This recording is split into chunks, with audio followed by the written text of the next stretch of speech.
Sir, done. We're ready.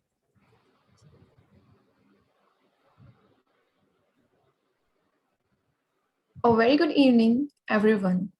I, Priya Arora, welcome you all to this wonderful and informative webinar. This webinar is organized by SICASA, Jodhpur Branch, Institute of Chartered Accountants of India. Our today's topic is quarterly return filing and monthly payment of taxes and invoice furnishing facility. Before we go further, I would like to request our branch vice chairman and SICASA chairman, C. Dhaval Kothari sir, who encourage us to bring this event forward, to say a few words. Over to you, sir. Thank you, Priya. Good evening, everyone. I, C. Dhaval Kothari, on behalf of Jodhpur branch of SICASA, welcome you all in today's webinar on quarterly return, monthly payment and IFF scheme. I extend very warm welcome to today's speaker, CA Nisar Mohammed ji. I also welcome managing committee members, all future chartered accountants and dear students. Today's webinar is very informative.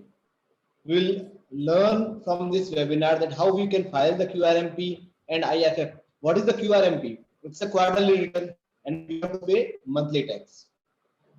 In detail, Nisarji will tell us. I request to all students for take participation in Jodhpur SICASA event in maximums. Thank you. Over to you, Priya. Today's speaker is CA Mohammed Nisar, sir, a young chartered accountant. His father's name is Mr. Zabaruddin and he belongs to Salawas, Jodhpur. He cleared his CA in May 2020 attempt and currently he is giving practical training in accounting and taxation. Sir, we all are grateful to have you here as our today's speaker. We look forward to your words of wisdom. Over to you, sir. Thank you very much. First of all, I want to say thank you to our Vice Chairman, C.A. Dhaval Kothari ji, and all Mayur sir and Priya Arora ji to organize this beautiful webinar. On this webinar, we will discuss QRMP and IFF, जो कि अभी government द्वारा नई scheme है small tax payer को राहत देने के लिए गवर्नमेंट ने इस स्कीम को लाया है। हम पूरे डिटेल में इसको पढ़ेंगे कि क्या रीज़न रहा होगा इसको लाने के पीछे, और अब इसको ये 1 जनवरी के बाद से इफेक्टिव हो गई है, तब इसका इम्प्लीकेशन क्या होगा, हमारे टैक्स रिटर्न भरने में इसमें क्या क्या हमें बदलाव करने पड़ेंगे, और हमें हमारे क्लाइंट की प्रिपरेशन और उसकी प्लानिंग बनानी पड़ेगी कि हमें कौन से हमारे क्लाइंट को QRMP में लेना है और कौन से क्लाइंट को मंथली रिटर्न भरवाना है। इसके लिए भी हमें प्रॉपर सोचना पड़ेगा। तो सबसे पहले इस मीटिंग को शुरू करने से पहले मैं ये बताना चाहूँगा कि आखिर क्या मकसद रहा होगा गवर्नमेंट का कि ये QRMP और IFF को क्यों लाया गया। कुछ तो रीज़न रहा होगा कि एग्जिस्टिंग सिस्टम था जो उसके अंदर कुछ तो कमी रही होगी कि स्कीम को लाया जाए। तो अगर हम एग्जिस्टिंग सिस्टम की बात करें तो उसके अंतर्गत क्या था कि जो स्मॉल टैक्स पेयर था जिसका टर्नओवर 1.5 करोड़ तक था, तो वो क्या कर सकता था कि GSTR 1 तो भरता था क्वार्टरली और GSTR 3 भी भरता था मंथली।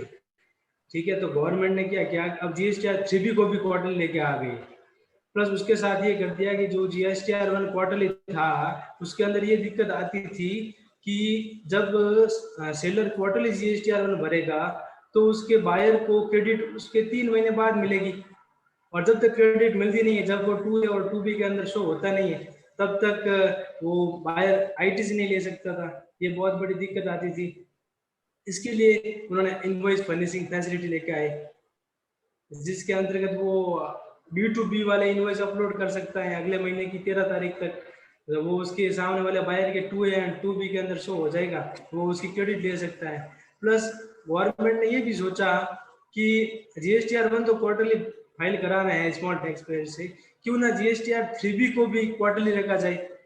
तो उन्होंने GSTR 3B भी क्वार्टरली लेके आ गई, पर गवर्नमेंट को टैक्स तो क्वार्टरली नहीं मंथली चाहिए, इसीलिए उन्होंने टैक्स पेमेंट करने का मंथली सिस्टम भी बना दिया कि आप हर महीने का क्वार्टर के पहले और दूसरे महीने का टैक्स अगले महीने की 25 तारीख तक PMT 06 के थ्रू करोगे। तो गवर्नमेंट ने ये भी पेमेंट का सिस्टम भी उसके स्कीम के अंतर्गत बता दिया। तो हम इस पूरे वेबिनार, इस पूरे सेशन के अंतर्गत पूरी इन चीज़ों को डिटेल के अंदर पढ़ेंगे कि क्या स्कीम क्या है, कौन एलिजिबल है और कब कब इसके लिए अप्लाई कर सकते हैं और कौन इसके लिए एलिजिबल नहीं होगा, कब ऑप्ट आउट कर सकते हैं और क्या क्या प्रोविजंस होंगे, लास्ट डेट क्या होगी। तो इनको हम पूरे डिटेल में पढ़ेंगे।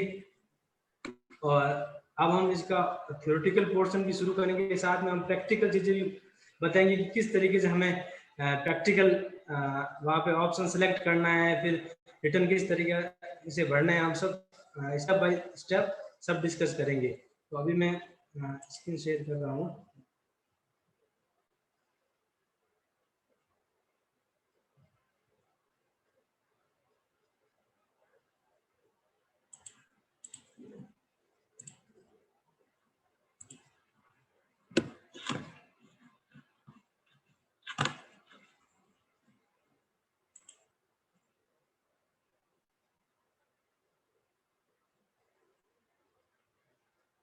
Is visible, sir? Mayur sir is visible. Unmute कर sir. Yes, visible. And I am proper audible. Yes, Nisar sir, proper audible sir.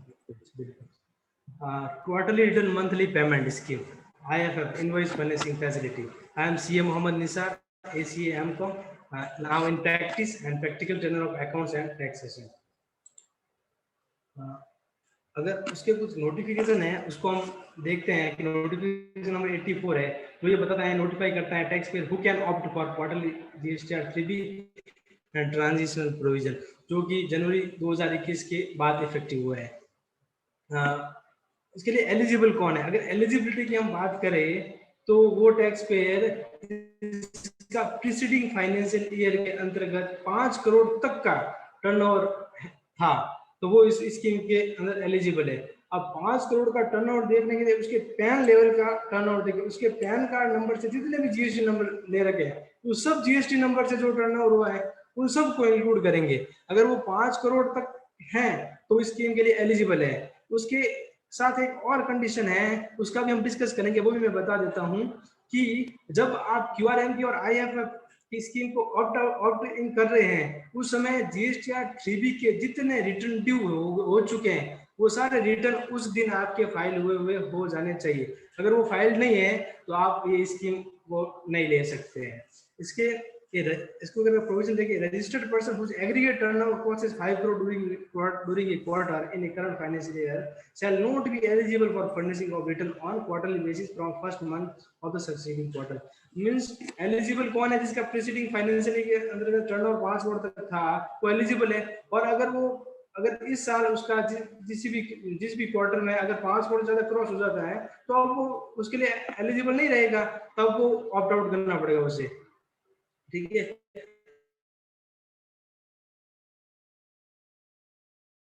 तो इसका हमें आपने देखा होगा कि जब हमने क्लाइंट के पोर्टल को खोलने का तो डिफेक्ट हो गया था QRMP। वो क्या कारण रहा होगा कि या तो वो मंथली GSTR 1 भर रहा होगा, ठीक है, या तो मंथली GSTR 1 भरा होगा, टर्नओवर उसके अंदर था उसको और उसका ऑटोमेटिकली QRMP में वो चला गया था। ठीक है, और उसका GSTR 3B उस समय पूरा टाइमली फाइल था तभी वो QRMP में गया।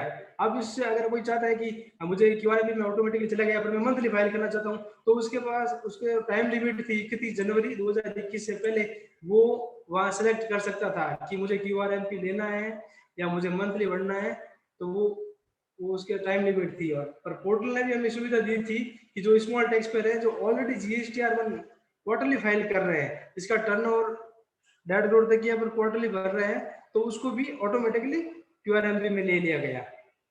ठीक, और जो मंथली था चाहे उसका टर्नओवर कितना भी हो तो उसको भी ऑटोमेटिकली मंथली में रहा, QRMP में उसको ऑटोमेटिकली नहीं लिया गया पोर्टल द्वारा।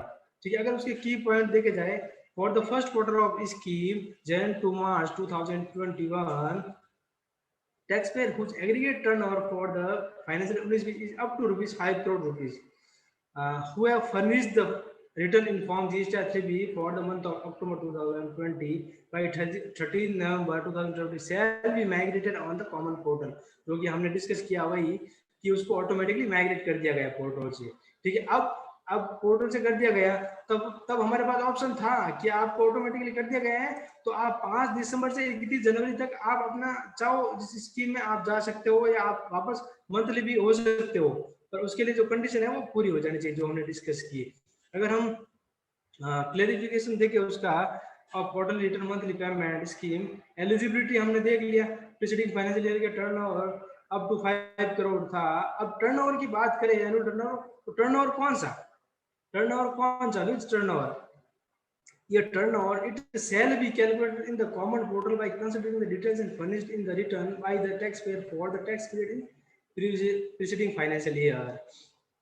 तो प्रीसीडिंग फाइनेंशियल ईयर के अंतर्गत जीएसटीआर 3B की table 3.1 other than inward supply RCM वाली को छोड़ के हमने जो भी आउटवर्ड सप्लाई जो पोर्टल के अंदर हमने 3B के अंदर फाइल की है, उसकी टोटल ये पोर्टल करता है और उसको हमें बता देता है भाई कि आप क्यूआरएमपी के लिए एलिजिबल हो या नहीं हो।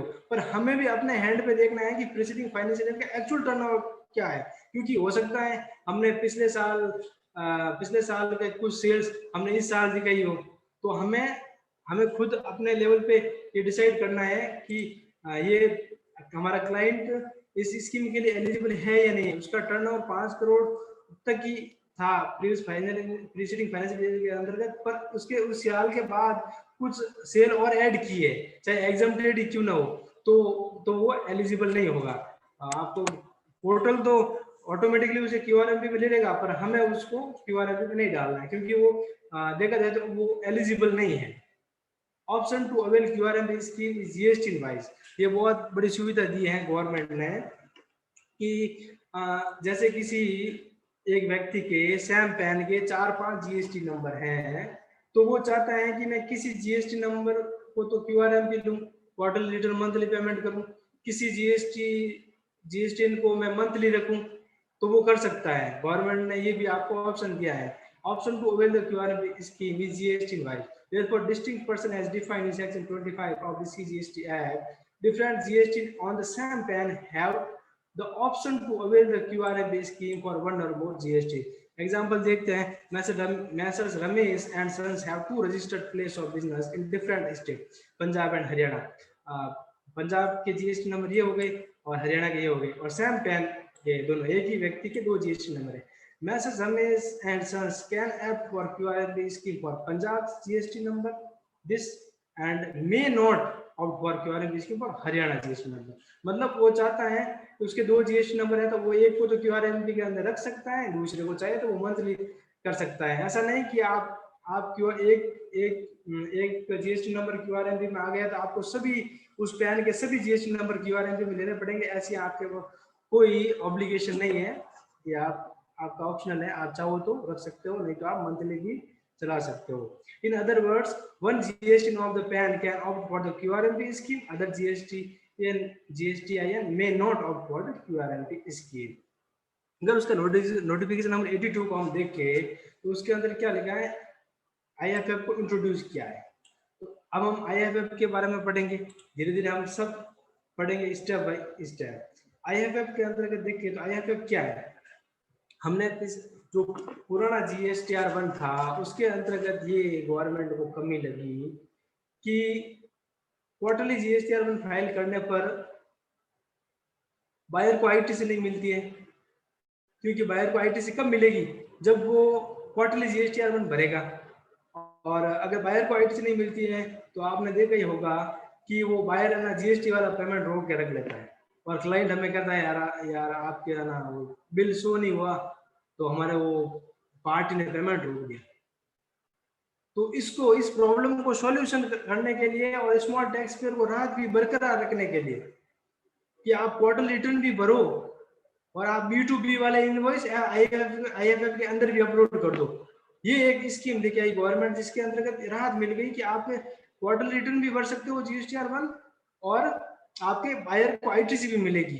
तो आईएफएफ के अंतर्गत क्या होता है कि क्वार्टर के पहले महीने और दूसरे महीने के सेल्स के इनवॉइस हम अगले महीने के 13 तारीख तक अपलोड कर सकते हैं। ये हमें आईएफएफ के अंतर्गत ये सुविधा मिली है। और इसकी एक खासियत है, अगर आप टाइमली आईएफएफ फाइल कराएं तो ठीक है, टाइमली तो आपके लिए ऑप्शन नहीं है, क्योंकि महीने की 13 तारीख तक ही आईएफएफ फाइल कर सकते हो, वो 14 तारीख को भी नहीं, फिर उसके बाद आपका ऑप्शन हट जाता है। आप टाइमली फाइल करोगे तो आपके पास आईएफएफ के साथ पहले महीने का आप बिल भले अपलोड कर सकते हो, उसमें कोई दिक्कत नहीं है। ठीक है, अब आईएफएफ के अंतर्गत कौन से बिल अपलोड करें, B2B वाले या B2C वाले? B2C की सवाल ही पैदा नहीं होती, क्योंकि B2C वाले को बायर को क्रेडिट मिलती नहीं, तो गवर्नमेंट ने यहाँ सिर्फ B2B को ही अलाउ किया है। आप B2B वाले इनवॉइस यहाँ अपलोड कर सकते हो, पर कितने अमाउंट के कर सकते हो? Cumulative value of 50 lakh rupees, cumulative value of 50 lakh rupees. आप 50 लाख रुपए की क्यूमुलेटिव वैल्यू ईच मंथ आप इनवॉइस अपलोड कर सकते हो। ठीक है, इसके अंतर्गत ये हो गया।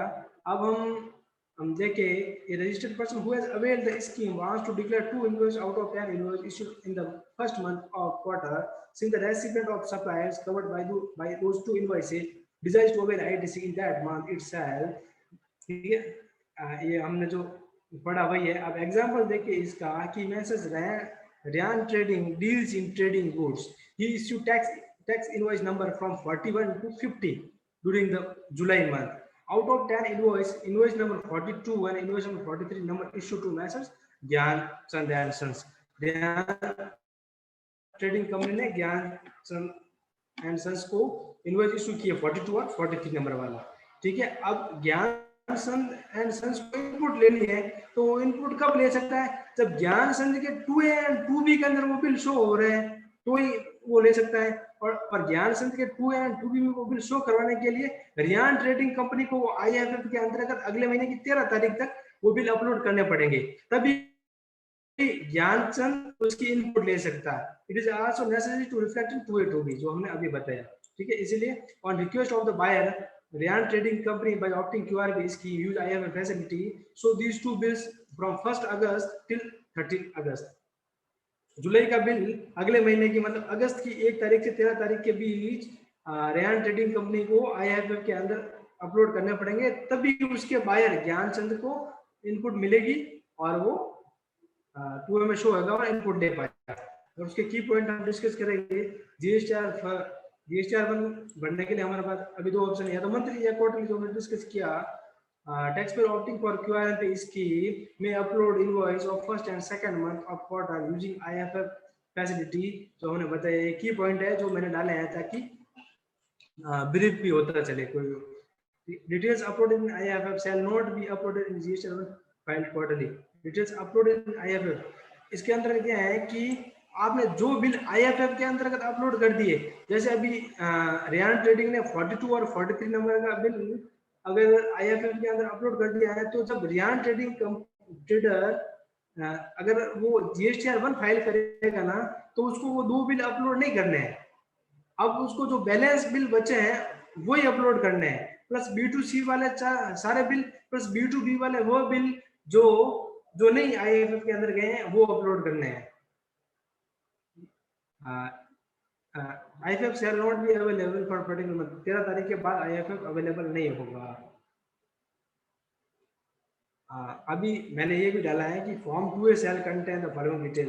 इसमें मेरा कहने का मतलब ये है कि जो IFF के अंतर्गत आप डिटेल डालोगे ना, वो आपके 2A में शो होगी, 2A एंड 2B में शो होगी। बाकी 2A में क्या क्या शो होता है आपको पता ही है। इनपुट सर्विस डिस्ट्रीब्यूटर वाला है जिसका हम जिक्र नहीं करेंगे, वो हमारा मैटर नहीं है। अब इसके अंदर मैंने ये भी डाला है कि जीएसटीआर 2B के अंदर भी आईएफएफ वाला शो होगा, पर एक चीज यहाँ खास ध्यान रखें कि जीएसटीआर 2B में आईएफएफ वाला शो होगा विद इन ड्यू डेट। जैसे आपने मंथ 1 वाला मंथ 2 के आईएफएफ में डाला, तो मंथ 1 के 2B में शो होगा नहीं। इसके लिए आपको विद इन ड्यू डेट आपको इनवॉइस अपलोड करने पड़ेंगे। और invoice uploaded in IFF of first and second month in GSTR within due date. अगर आप विद इन ड्यू डेट अगर आप अपलोड करोगे तो ही उसके GSTR 2B में शो होगा। अब form and manner of rule 61 देखते हैं, form and manner of submission of GSTR 3B। इसको मैंने समराइज किया है यहाँ पे। एक चीज का खास ध्यान रखें, जो GST प्रैक्टिशनर वो भी एक चीज भूल जाते हैं कि पहले क्या होता था, जो स्मॉल टैक्स पेयर थे उसको गवर्नमेंट ने ये राहत दी कि आप GSTR 3B अगले महीने की 22 या 24 तारीख तक आप फाइल कर सकते हैं। अब 22 तारीख के लिए अलग स्टेट, 24 तारीख के लिए अलग स्टेट। हमारे राजस्थान वाला 24 तारीख के अंतर्गत आता था, ठीक है, तो हम 22 या 24 तारीख तक GSTR 3B फाइल कर सकते थे।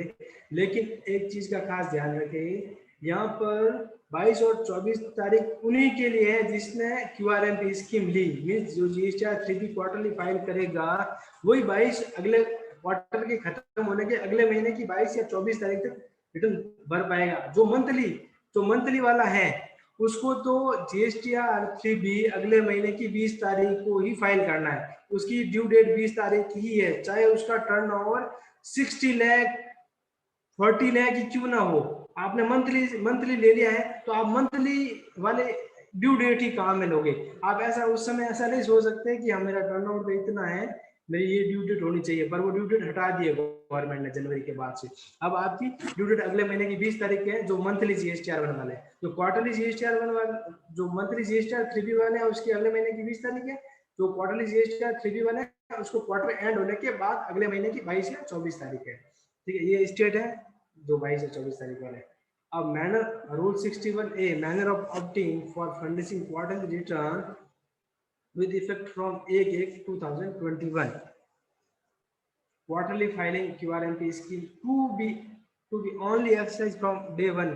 अब इसके लिए मैंने इसको याद रखने के लिए मैंने एक अच्छा तरीका ढूंढा है कि जैसे जुलाई अगस्त सितंबर क्वार्टर के लिए हमें QRMP स्कीम ऑप्ट आउट करना है, तो आप एक जुलाई वाला मंथ, जुलाई अगस्त सितंबर शुरू हो रहा है जुलाई से, जुलाई के 2 महीने पीछे वाले ले लो, मई जून जुलाई। तो मई जून जुलाई तक एक मई से 31 जुलाई तक आप जुलाई अगस्त सितंबर के क्वार्टर के लिए QRMP स्कीम के लिए ऑप्ट इन कर सकते हो।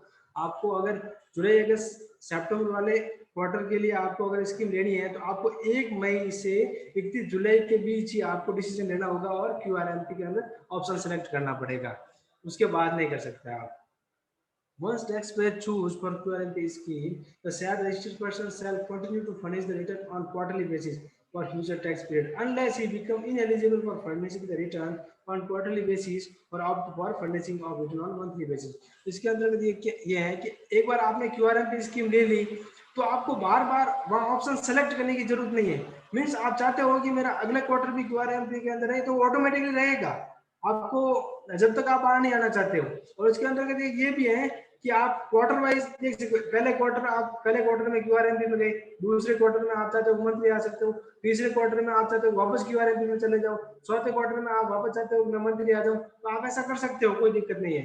पर पोर्टल आपको सुविधा देता है कि अगर आप फर्स्ट क्वार्टर में QRMP के अंदर हो तो वो ऑटोमेटिकली जब तक आप इनएलिजिबल नहीं होते ऑटोमेटिकली वो दूसरे क्वार्टर के लिए भी ऑप्शन सेलेक्ट ही रखेगा। आप दूसरे क्वार्टर के लिए भी QRMP बिना कोई ऑप्शन सेलेक्ट किए कंटिन्यू कर सकते हो जब तक कि आप इनएलिजिबल नहीं होते। इनएलिजिबिलिटी की कंडीशन वो है कि आपका टर्नओवर 5 करोड़ से क्रॉस हो जाता है और 3B फाइल नहीं होते टाइमली, ठीक है। ये 2 कंडीशन है उसकी। Once a taxpayer choose for QRMP scheme, the said registered person shall continue to furnish the return on quarterly basis for future tax period। Okay? To opt for furnishing of return on quarterly basis, earlier due returns should have been filed। वो 3B वाले। इसके example देखिए, if he exercising his option on 27 July for the quarter July to September, in such case he must have furnished the return for the month of June which was due on 22 और 24 जुलाई, ठीक है। तो इसके अंतर्गत हमें GSTR 3B file होना चाहिए। जो भी जिस समय हम QRMP स्कीम के लिए अप्लाई कर रहे हैं उस समय उसी क्षण हमारे GSTR 3B जितने ड्यू हो चुके हैं वो सारे फाइल हुए हो जाने चाहिए, तभी आप इस स्कीम को ले सकते हैं। अगर हम की पॉइंट देखें, एलिजिबिलिटी वही 5 करोड़ वाला, ठीक है, इन एलिजिबिलिटी 5 करोड़ हो जाते हैं। GST वाइज दे सकते हैं QRMP, हमने पहले बताया कि QRMP किसी एक GST के लिए QRMP, दूसरे GST के लिए आप चाहो तो मंथली, आप चाहो तो QRMP, ठीक है। और option to choose this scheme is available throughout the year, आप क्वार्टर वाइज देख सकते हो कि अगले क्वार्टर चेंज करना चाहो तो कर सकते हो, कोई दिक्कत नहीं। Person opting for QRMP scheme shall use GST PMT 06 for the first 2 months to deposit the tax amount up to 25th of the next month। अब हम उसके टैक्स पेमेंट की बात करें तो quarterly return monthly payment, scheme का नाम quarterly return monthly payment, मतलब रिटर्न तो आपको क्वार्टरली रहेगा पर पेमेंट तो मंथली करना पड़ेगा। तो पेमेंट मंथली करेंगे तो कब करेंगे? अगले महीने की 25 तारीख तक, जैसे जुलाई अगस्त सितंबर में जुलाई की जो भी टैक्स लायबिलिटी है आपको 25 अगस्त तक PMT 06 चालान के थ्रू आपको पे करनी पड़ेगी। QRMP स्कीम में आपको अगले महीने की 25 तारीख तक GST PMT 06 चालान के थ्रू आपको पेमेंट करना पड़ेगा टैक्स का। और ये जो टैक्स का आप पेमेंट करोगे वो आपके इलेक्ट्रॉनिक कैश लेजर के अंदर पड़ा रहेगा। आपके मतलब आपकी कोई लायबिलिटी सेट आउट नहीं होगी इससे, आपका जो वो अमाउंट इलेक्ट्रॉनिक कैश लेजर के अंदर पड़ा रहेगा, पर हम उस अमाउंट का कुछ कर नहीं सकते जब तक कि उस क्वार्टर का GSTR 3B फाइल ना हो जाए। इसको पढ़ते हैं, एनी क्लेम ऑफ रिफंड और any other use of the amount lying in balance in the electronic cash ledger can be claimed out of the amount so deposited using above facility only after the return filed in the form of GSTR 3B। ठीक है, जब तक file नहीं होता quarter उस quarter का GSTR 3B, जुलाई अगस्त सितंबर का GSTR 3B file होगा अक्टूबर के 22 या 24 तारीख के पहले, अक्टूबर के 22 या 24 तारीख से पहले इसका रिटर्न फाइल होगा। तो हम उसके इलेक्ट्रॉनिक केस लेजर के अंदर जो हमने टैक्स का पेमेंट किया है वो तब तक यूज नहीं कर सकते, तब तक रिफंड के लिए भी हम अप्लाई नहीं कर सकते तब जब तक उसका GSTR 3B उस क्वार्टर के लिए फाइल ना हो। अगर उसके की पॉइंट हमने देखे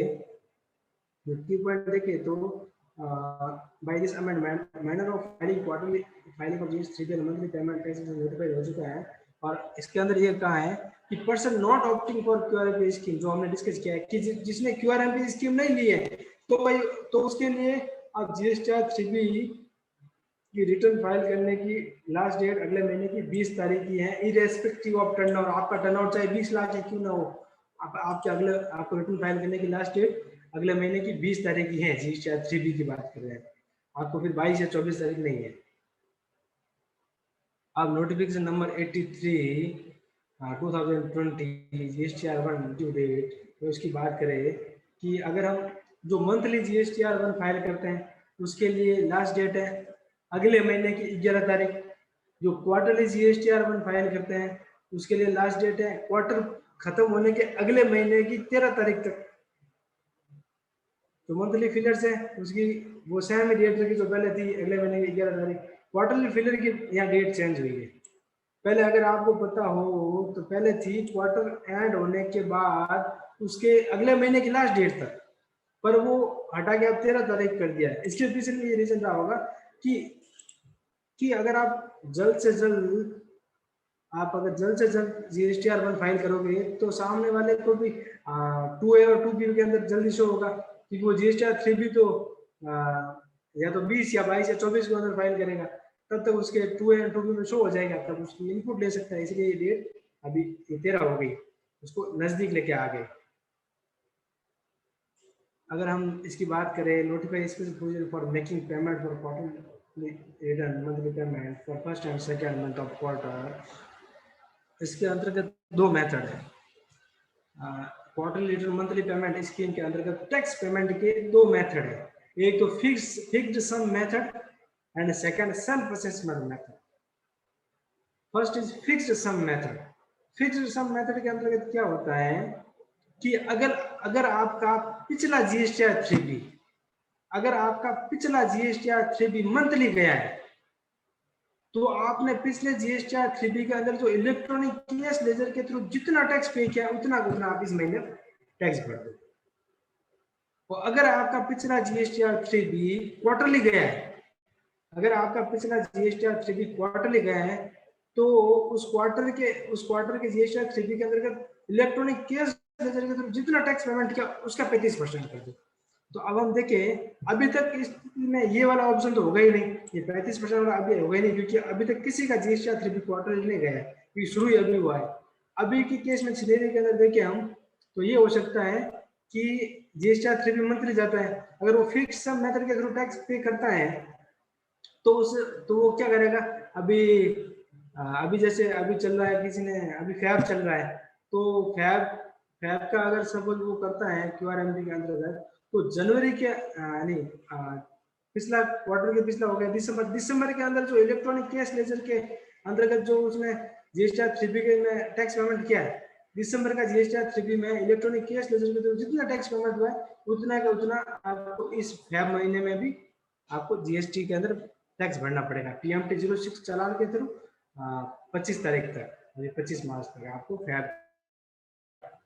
provided that no amount used to deposit case ledger for first and second month, if electronic case ledger and electronic credit ledger have sufficient balance for where there is nil tax liability।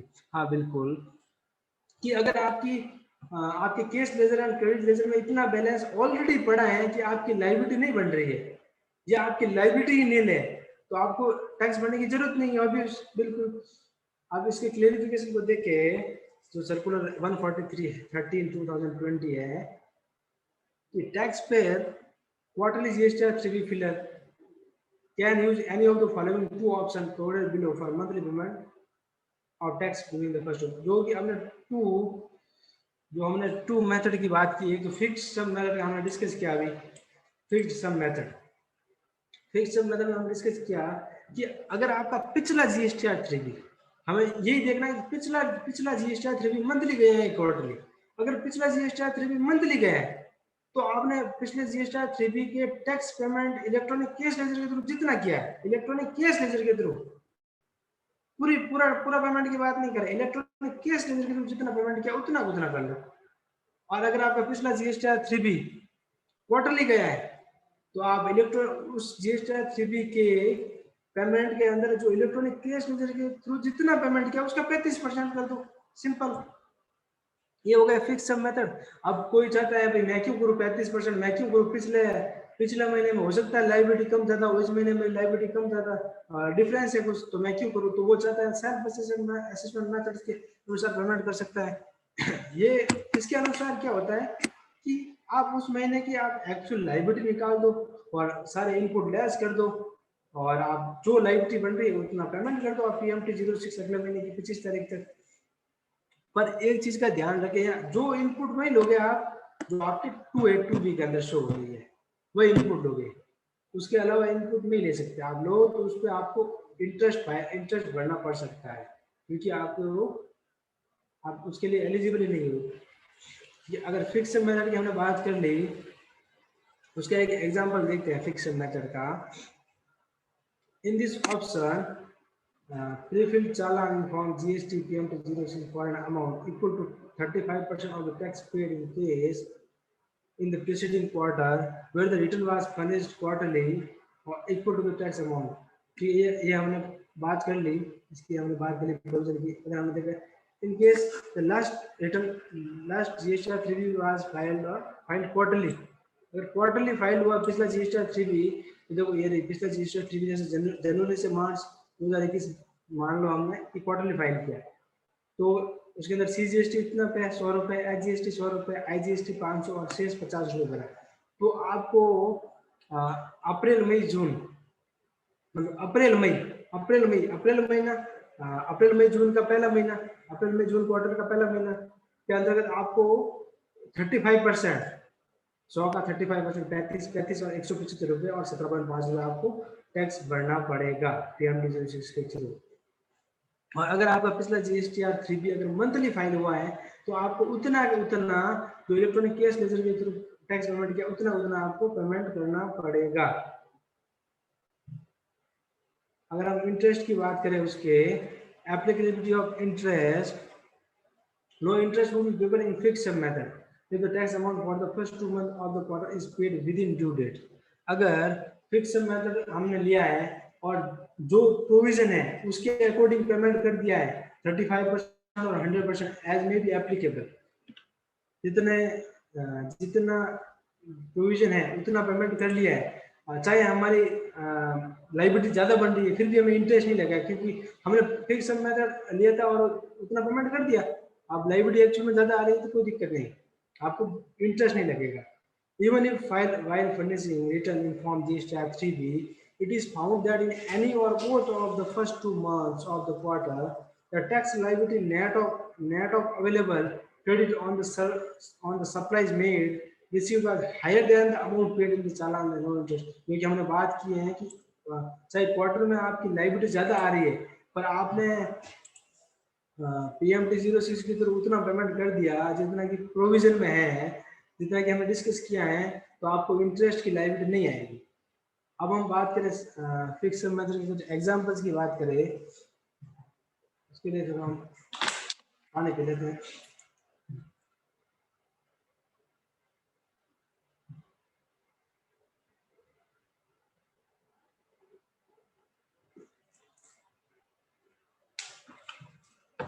अगर उसके हम अगर कुछ examples दिए हैं मैंने कि tax for M1 month 1 के लिए अगर आपका टैक्स बन रहा था 35,000 और आपने PMT 06 अगले महीने की 25 तारीख तक हमने टैक्स भर दिया, यस भर दिया है।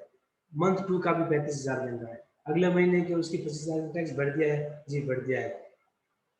GST 3B भी ड्यू डेट पे फाइल कर दिया है, टैक्स भर दिया है, उसका जो भी बन रहा है यस भर दिया है, तो इंटरेस्ट कोई लायबिलिटी नहीं है। अगर हमने पहले महीने का PMT 06 की पेमेंट नहीं किया है, दूसरे महीने का कर दिया, रिटर्न भी भर लिया, लेकिन पहले महीने का नहीं किया, उसका इंटरेस्ट लगेगा डिले, जितना डिले किया उतना। अगर हमने पहले महीने का भर दिया है, दूसरे महीने का पेमेंट नहीं किया विद इन ड्यू डेट, तो हमें सिर्फ दूसरे महीने का ब्याज भरना है। अगर हमने पहले महीने का दूसरे महीने का भर दिया पर GST फिर भी टाइम में नहीं भरा क्वार्टर का, तो हमें क्वार्टरली जितना डिले किया है क्वार्टर की ड्यू डेट, क्वार्टर की GST 3B की ड्यू डेट के बाद से इंटरेस्ट लगना शुरू हो जाएगा। पर हमने तीनों ही नई मंथ 1 का, नई मंथ 2 का, नई क्वार्टर का हमने पेमेंट किया है, तो ईच सेपरेटली हमें interest to be calculated separately for each month, अलग प्रत्येक महीने का हमें अलग अलग ब्याज निकालना पड़ेगा, प्रत्येक महीने का अलग अलग ब्याज निकालना पड़ेगा मंथ 1, मंथ 2 एंड क्वार्टर की ड्यू डेट से, जितनी भी टैक्स लायबिलिटी हो रही है उसकी। और अगर सेल्फ असेसमेंट मेथड के अंतर्गत हम इंटरेस्ट की बात करें, इसके अंतर्गत क्या होता है कि हमने जो हमारी लायबिलिटी बन रही है और हमने जो इनपुट ले ली है 2A2B के अकॉर्डिंग और उसके अनुसार हमने टैक्स पेमेंट कर लिया है, पर जब क्वार्टरली फाइल किया रिटर्न, उसके अंतर्गत उस महीने की लायबिलिटी कुछ ज्यादा थी, जो टैक्स बन रहा था उससे हमने कम टैक्स भरा, तो हमें इंटरेस्ट लगेगा जो हमने कम भरा। In this option, taxpayer can pay the tax due by considering the tax liability on inward and outward supply and the input tax credit available in form GST PMT 06. Ascertainment of ITC available is to be done through an auto-drafted ITC statement has been made available in form GST to be put every month. Means आप जो input लोगे ना, जो 2B के अंतर्गत आ रही है, तो उसके अकॉर्डिंग आपकी लायबिलिटी चेक होगी कि आपकी लायबिलिटी एक्चुअल में क्या बन रही है और आपने मंथ 1 के अंतर्गत क्या लायबिलिटी पे की है। अगर आपकी ज्यादा आ रहा है कि आपने कम भरा है और आपकी लायबिलिटी ज्यादा आ रही है, तो आपको उस डिफरेंस पे इंटरेस्ट भरना पड़ेगा। और इंटरेस्ट वही section 50 of CGST act normal interest. इसके इम्पैक्ट को देख के अगर हम इसके समरी को देखें, due date of making of payment by way of PMT 06 is 25th day of the following month, जो हमने डिस्कस किया। आपको हर महीने के उसके अगले महीने की 25 तारीख PMT 06 के थ्रू टैक्स पेमेंट करना पड़ेगा। The deposit made in M1 and M2 cannot be used for any other purpose till the filing of GST 3B for that quarter.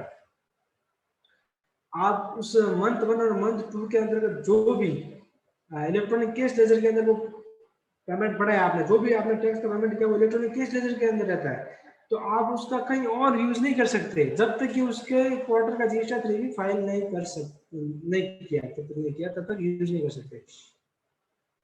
The special provision will not be available to those who have not filed the return for the completed tax paid in the preceding month। वही जो हमने बात की GST अगर आपके पिछले महीने का टाइम में फाइल नहीं है तो स्कीम के अंदर नहीं आ सकते आप। No deposit is to be made for M1 if case credit ledger have sufficient balance। अगर आपका केस लेजर है, क्रेडिट लेजर में इतना बैलेंस है कि आपकी लाइबिलिटी पूरी कवर हो रही है तो आपको एक्स्ट्रा पेमेंट देने की जरूरत नहीं है, पेमेंट देने की जरूरत नहीं है। मंथ 2 के अंदर भी आपको अगर इलेक्ट्रॉनिक केस लेजर है, इलेक्ट्रॉनिक क्रेडिट लेजर के अंदर इतना बैलेंस है कि आपकी लाइबिलिटी पूरी हो रही है तो आपको PMT से पेमेंट करने की जरूरत नहीं है। नो डिपॉजिट स्टूडेंट, अगर लाइबिलिटी भी जीरो आ रही है, आपकी सेल भी कुछ नहीं हुई है तो भी आपको टैक्स पेमेंट करने की जरूरत नहीं है। अब इसके अंदर अगर लेट देखिए आप, late fees is applicable for delay in furnishing of return details of outward supply as per the provision. अब लेट फीस कब लगेगी? लेट फीस के लिए सिर्फ क्वार्टरली आप नहीं फाइल करते हो तो लगेगी, मंथली लेट फीस में कोई लेना नहीं है, क्योंकि हमने QRMP स्कीम ले ली है तो हम क्वार्टरली रिटर्न नहीं भरेंगे तो लेट फीस लगेगी। क्वार्टर के बाद अगर हम जैसे IFF ऑप्शनल है, आप चाहे तो IFF के अंदर इन्फॉर्मेशन फाइल फर्निश कर सकते हो, आप चाहो तो नहीं कर सकते हो, उसके अंदर लेट फीस नहीं है। लेट फीस तब है आप GST-R1 नहीं भरोगे। GST-R1 में तो देखा जाए तो अभी भी लेट फीस नहीं है, पर एक्ट के अंदर लिखा हुआ है पोर्टल नहीं ले रहा है। पर GST-3B की भी बात करते हैं ना, तो GST-3B की भी लेट फीस तब लगेगी जब आप उस क्वार्टर के बाद जब ड्यू डेट आती है तब भी आप रिटर्न नहीं भरते हो तो लेट फीस लगेगी, नहीं तो उसकी लेट फीस नहीं लगेगी। आप पेमेंट नहीं करते हो तो आपका इंटरेस्ट लगेगा, लेट फीस नहीं लगेगी। अब मैंने ये चार्ट बनाया है कि chart for different due date. अब ड्यू डेट क्या होगी, GST-R1 फाइल करते हैं आप तो अगले महीने की 11 तारीख, अगर मंथली फिलर हो आप, अगर आप क्वारंटाइन दोनों महीने साथ में, अगर मंथली रिटर्न फाइल करते हो तो अगले महीने की 11 तारीख आपको GST-R1 फाइल करना है। अगर आप QRMP स्कीम के अंतर्गत हो तो क्वार्टर के बाद अगले महीने की 13 तारीख तक आपको GST-R1 फाइल करना है।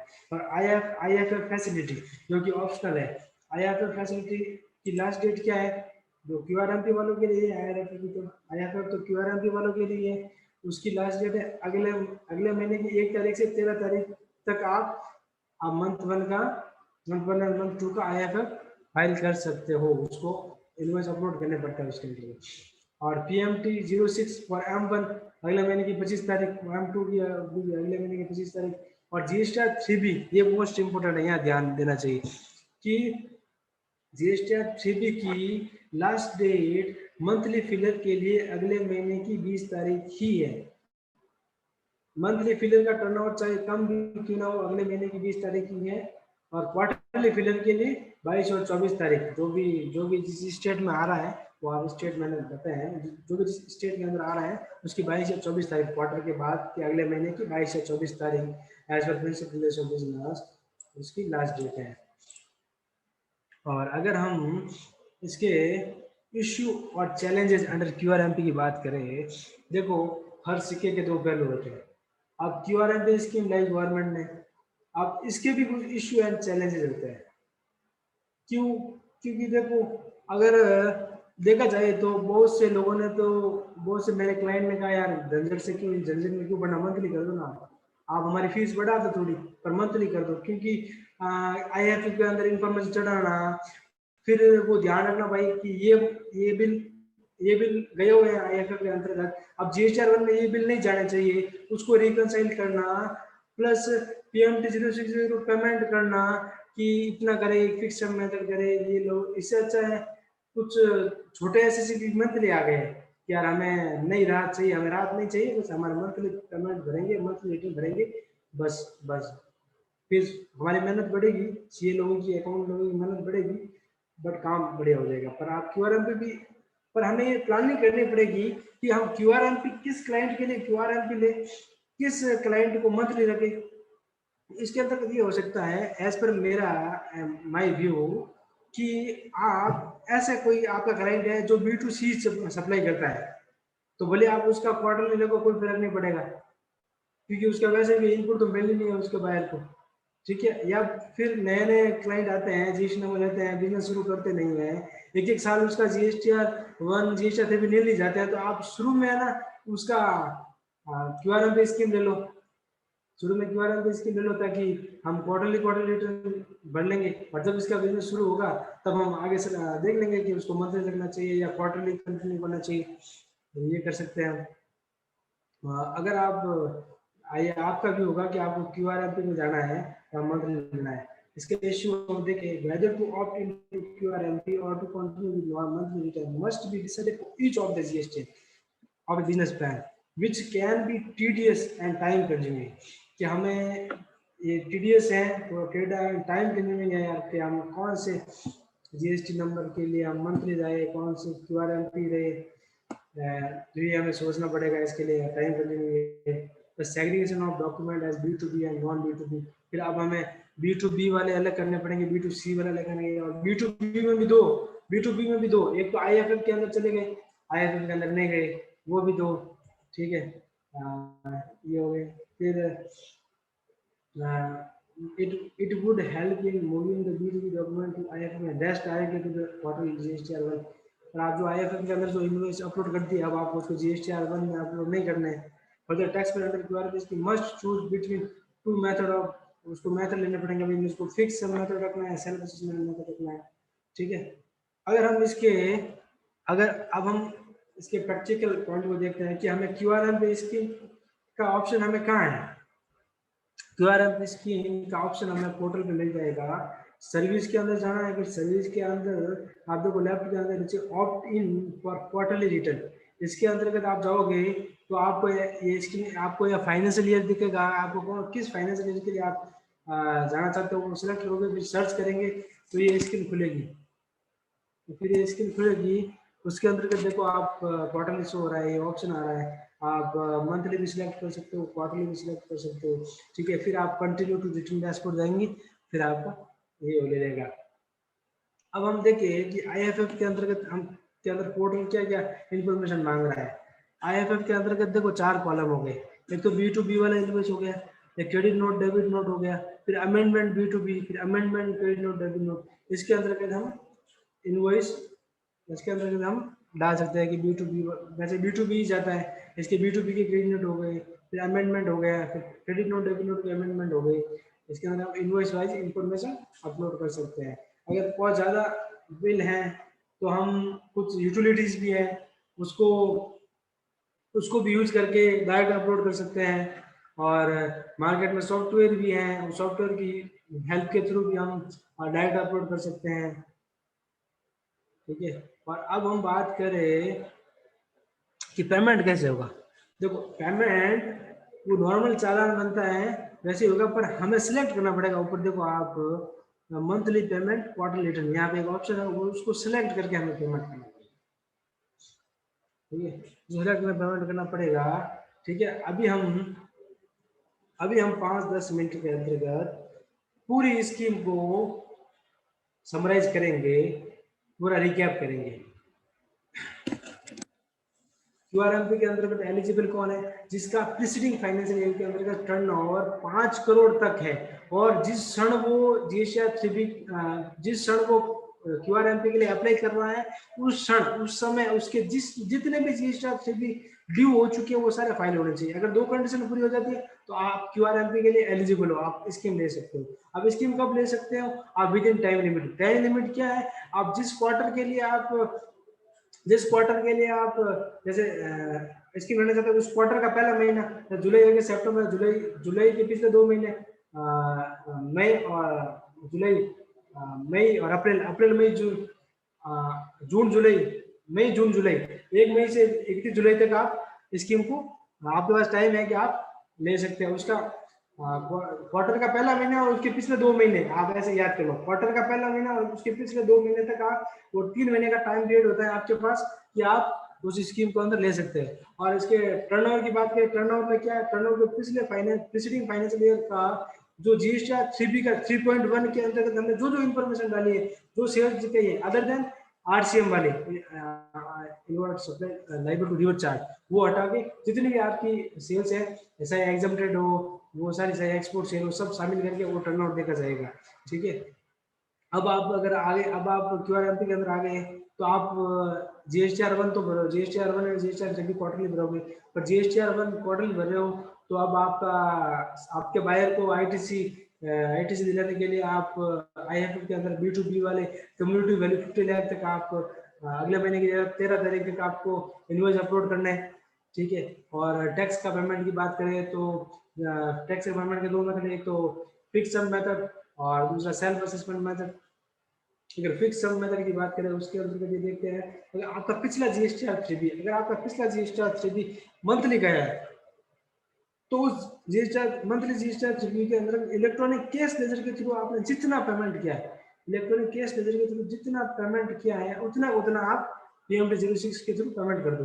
ठीक है, और अगर आपका पिछला जीएसटीआर3 क्वार्टरली गया है तो उस क्वार्टरली जीएसटीआर3 के रिटर्न फाइल करने में आपने इलेक्ट्रॉनिक कैश लेजर के थ्रू जितना पेमेंट किया है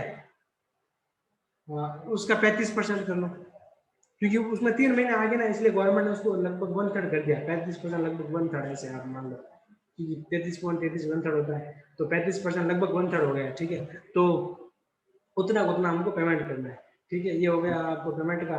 फिर सामने वाले को आईटीसी मिल जाएगी, और दूसरा है self assessment method. Self assessment method के अंदर हम आप निकाल दो लायबिलिटी कितनी है, सेल्स इनपुट कितनी आ रही है आपके 2A के अंदर, वो आप लेस करके आप लायबिलिटी निकाल दो, उतना आप PMT06 को पेमेंट कर दो। वो आपका पेमेंट इलेक्ट्रॉनिक कैश लेजर के अंदर रहेगा, उसको आप यूज नहीं कर सकते जब तक कि आप उस क्वार्टर का GSTR3 नहीं फाइल कर देते। ठीक है, आप 3 फाइल कर दिया, अब आपको लग रहा है कि यार मैंने ज़्यादा पेमेंट हो गया क्योंकि मेरे पिछले महीने तो ज़्यादा सेल ज़्यादा हुई, इस क्वार्टर मैंने सेल कम की तो मेरा टैक्स ज़्यादा बढ़ गया, तो उसके लिए आप रिफंड के लिए अप्लाई कर सकते हो। After filing of that quarter GSTR3 आप रिफंड के लिए अप्लाई कर सकते हो, but not before filing GSTR3। ठीक है, तो ये पूरे स्कीम का ओवरव्यू हो गया, और thank you very much.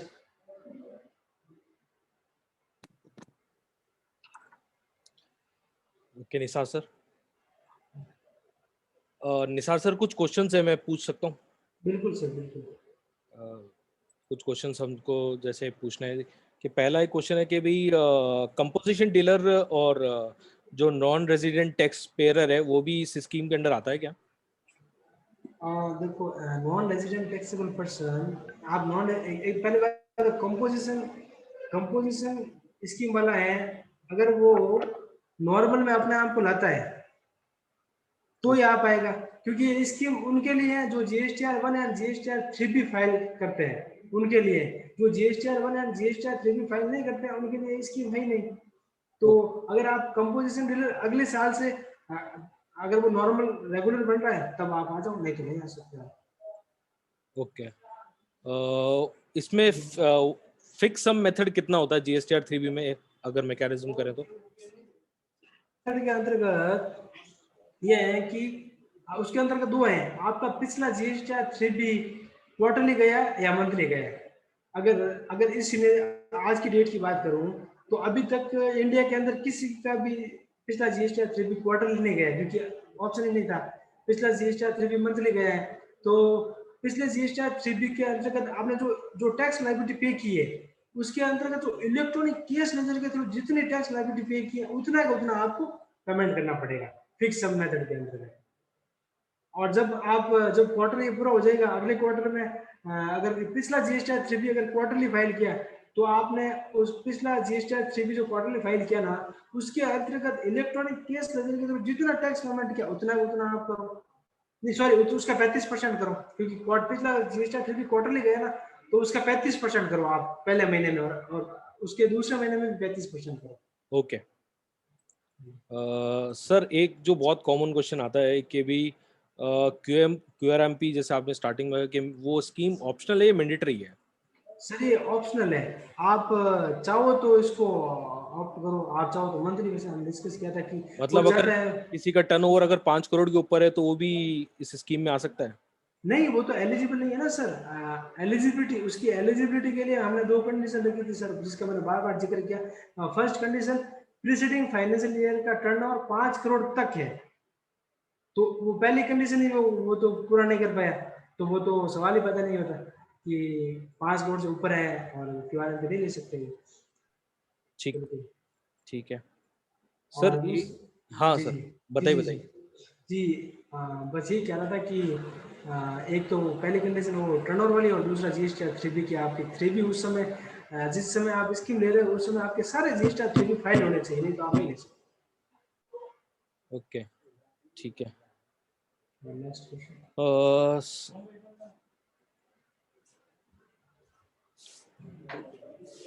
Okay ये तो वही वाला था क्वेश्चन 5 करोड़ वाला।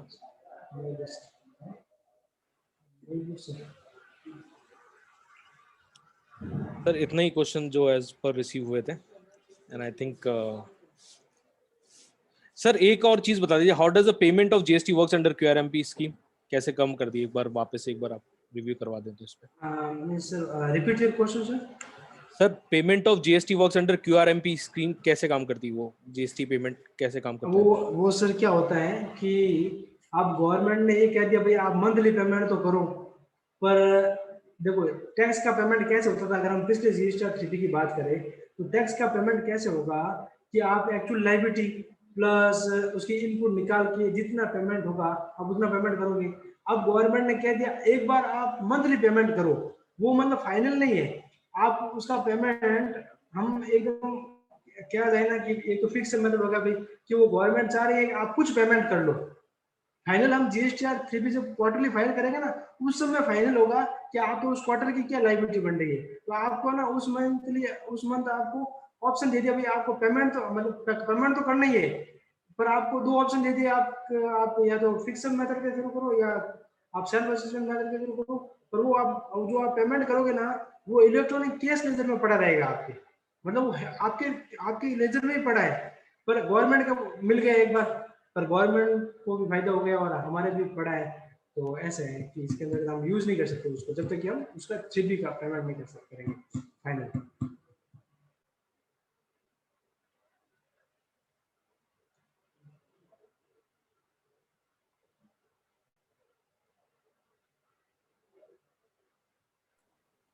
ओके सर, एक क्या राइट समय रहेगा QRMP स्कीम को ऑप्ट करने के लिए? क्या राइट्स? मतलब कौन सा सही समय रहेगा QRMP स्कीम में जाने के सही लिए? समय, बिल्कुल सर सही समय ये है। जैसे आपने कहा कि भाई आप थ्रू आउट द सेशन आपने कहा कि कभी भी जा सकता है, वो एंट्री कर सकता है, ईयर के अंदर कोई से भी में जा सकता है, बट आपके हिसाब से कौन सा राइट समय रहेगा? वो राइट समय कब रहेगा, यूं देखो एज पर प्रोविजन की बात करें तो मैंने आपको बताया था कि मैंने चार्ट में बनाया, देखो कि जैसे जैसे अभी अभी कौन सा, देखो अभी अभी चल रहा है अभी चल रहा है मार्च, तो अप्रैल मई जून, जैसे सपोज मुझे जैसे इसी एग्जांपल की बात करें जुलाई अगस्त सितंबर, जैसे जुलाई अगस्त सितंबर के क्वार्टर का हमें सोचना है भाई इस क्वार्टर का हम QRMP में जाए या नहीं जाए, तो हमें कब एक्शन लेना पड़ेगा? 1 मई 2021 से 31 जुलाई 2021 तक हमें एक्शन लेना पड़ेगा, उसके बाद नहीं। पर आप ऑलरेडी QRMP में हो तो आपका वो कंटिन्यू रहेगा जब तक आप इनएलिजिबल नहीं होते। पर इसके अंतर्गत हमें टाइम पीरियड क्या मिलता है कि इसको टाइम पीरियड को याद करने के लिए मैंने एक तरीका निकाला है कि जैसे आप जिस भी क्वार्टर के लिए आप स्कीम को लेना चाहते हैं उस क्वार्टर का पहला महीना, for example April May June, April May June quarter का पहला महीना अप्रैल, उसके पिछले 2 महीने फेब और मार्च, फेब मार्च अप्रैल, तो 1 फेब से 30 अप्रैल तक हम सिलेक्ट ऑप्शन ले, हमारे पास टाइम पीरियड है टू ऑप्ट QRMP स्कीम, 3 महीने रहते हैं हमारे पास। देख लीजिए जुलाई अगस्त सितंबर के क्वार्टर के लिए हम कब उसका एक्शन ले सकते हैं, 1 मई से 31 जुलाई तक, ओके ये हमारा फर्स्ट टाइम पीरियड है। Okay sir, last question, what are the business benefit of QRMP scheme, मतलब क्या बिजनेस बेनिफिट हो सकते हैं इसके? देखो बिजनेस बेनिफिट बात करें तो बिजनेस बेनिफिट मुझे ऐसे कुछ लगे नहीं, क्योंकि ये बिजनेस बेनिफिट तो क्या होगा, बिजनेसमैन को तो कुछ फर्क ही नहीं पड़ना है। फर्क पड़ेगा तो वो सीए को और अकाउंटेंट को फर्क पड़ना है। बिजनेसमैन को तो उल्टा क्यूआरएम भी नुकसानदायक है बिजनेसमैन को। क्यों? क्योंकि देखो, अगर आप क्यूआरएम में जाओगे तो हो सकता है आपके सारे B2B वाले बिल आईएफएफ के अंदर ना आप अपलोड करो, तो आपका जो बायर है वो आपको तंग करेगा यार कि यार सर मेरे यार इनपुट टू के अंदर शो नहीं हो रहा है, तो आपका पेमेंट रोक के रख लेगा। तो अगर हम बिजनेसमैन का फायदा देखें तो भाई सीए की फीस दे दो ज्यादा, अकाउंटेंट की फीस बढ़ाओ आप, और आप मंथली आ जाओ बस। क्योंकि बिजनेसमैन को तो फायदा मंथली में है। क्यूआरएमपी में राहत इसीलिए राहत दी है कि आपको मंथली रिटर्न नहीं भरना पड़े। पर बिजनेसमैन को मुझे इसमें कहीं फायदा नहीं दिख रहा है, क्योंकि अगर आप ऐसा करते तो आप टैक्स क्यों भरा रहे हो मंथली? अगर बिजनेसमैन को फायदा तब होता तब आप मंथली टैक्स नहीं लेते, तो उसको राहत मिल जाती, वर्किंग कैपिटल ब्लॉक नहीं होती, और उसको कुछ राहत मिल जाती बिजनेसमैन को कि भाई आप 3 महीने बाद टैक्स भरना है, देख लेंगे, तब तक पैसे भी आ जाएंगे। अभी बिजनेसमैन को तो वही टेंशन है यार, हर महीने की 20 तारीख आ गई, अभी टैक्स भरना है। तो बिजनेसमैन को कोई राहत नहीं है इसमें। राहत सिर्फ देखा जाए तो सीए को हो सकता है, अगर वो क्वार्टरली भरे, और टेंशन भी सीए को हो सकती है बार बार आईएफएफ चढ़े। बिजनेसमैन को तो राहत ऐसी कुछ खास नहीं है। Okay sir, over to Priya. Thank you so much, sir, for giving your precious time and sharing wonderful content, and that too in very easy manner with us. Thank you for, we are thankful for your presence. Thank you, Mohibur Rahman sir, and thank you to CA Dhaval Kothari sir for their presence. Thank you, everyone. Thank you, Priya. Thank you, Nisar sir. Thank you.